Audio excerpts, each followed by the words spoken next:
তো শুভ দুপুর বন্ধুরা, তোমরা সবাই কেমন আছো? আশা করি সবাই ভালো আছো। সবার তো রান্নাবাড়ি হয়ে গিয়েছে আর আমি এখন শুরু করেছি। এই দেখো আমি কি কি রান্না করছি আজকে। হাতে না মোবাইল ধরে ভিডিও বানানো যায় না।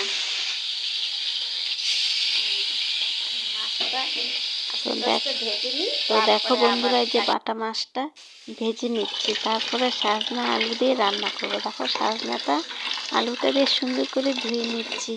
তো আমার কর্তা মশাই না এইভাবে সাজনা আলু দিয়ে মাছের ঝোল খেতে ভীষণ ভালোবাসে। আর তার মধ্যে কি মশলা দিয়ে খাবে বলো তো? সর্ষে বাটা, সর্ষে, ধনিয়া, জিরা আর একটু রসুন, আদা, তাতে গোলমরিচ দেওয়া হলে আরও ভালো হয়। তো দেখো এগুলো মশলা আমি বেটে রেখেছি। তো আর এই যে মাছটা ভাজা আমার হয়ে গিয়েছে। তো এখন আমি কি সম্বাদ দেবো তোমরা একটু দেখবে তো, ঠিক আছে? সবাই তো একরকম রান্না করে না, আলাদা আলাদা। তো আমার না সবার রান্না দেখতে ভীষণ ভালো লাগে বন্ধুরা। তো দেখো আমি কি সম্বাদ দিচ্ছি, সর্ষে। তো এই সর্ষে সম্বার দিয়ে তরকারিটা, মাছের ঝোলটা করব। তো অনেকে জিরে আদা বেটে দিয়ে করে, ওটা আলাদা একটা টেস্ট। আর এইভাবে তোমরা যদি একদিন রান্না করে খাও তাহলে এইটা একটা আলাদা টেস্ট। তো সবসময় তো একরকম ভালো লাগে না, তো একটু অন্যরকম করেও রান্না করে খেতে হয়, তাই না বন্ধুরা? তো দেখো আমি সজনা আলুটা একবারে দিয়ে দিয়েছি। তো আমি একটু তেল বেশি দিয়েছি, কারণ একটু মশলা দিয়ে করবো তো, তার জন্য। তো দেখো এটা একটু ভেজে নেব লাল করে। তো এই যে হলুদ আর লবণ দিয়ে দিয়েছি। তো এর মধ্যে এখন টমেটো দিয়ে দিব। এই দেখো একটু টক টক হলে না বেশ খেতে ভালো লাগে, জানো তো। তো এখন আমি মশলাটাও দিয়ে দেবো এর মধ্যে।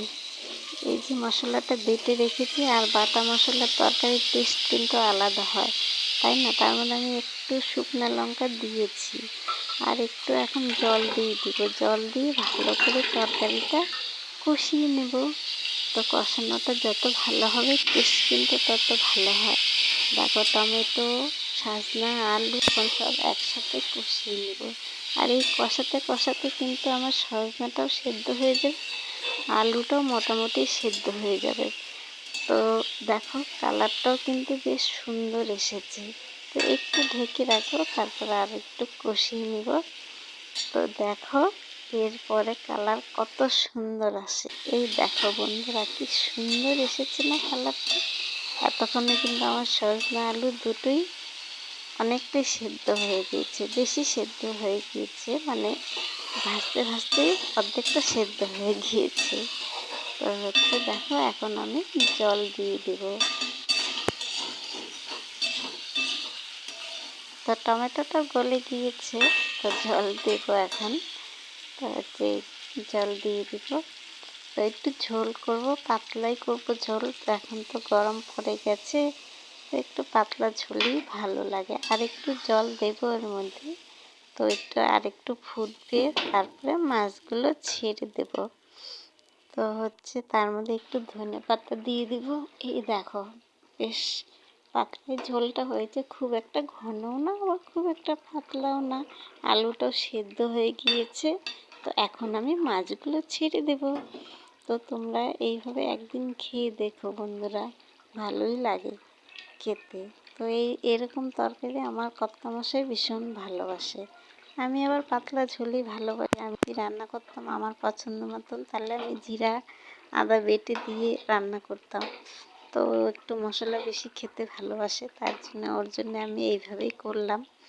তো এক এক দিন এক একজনের পছন্দ মতন করতে হয়, তাই না বলো? তো দেখো কালারটাও বেশ সুন্দর এসেছে কিন্তু। তো এই যে তরকারিটা আমার মোটামুটি রেডি। তো তোমাদের তো রান্না বান্না হয়ে গিয়েছে, আমার খুব দেরি হয়। তো আমার ভিডিওটা যদি দেখে থাকো অনেক অনেক ধন্যবাদ বন্ধুরা।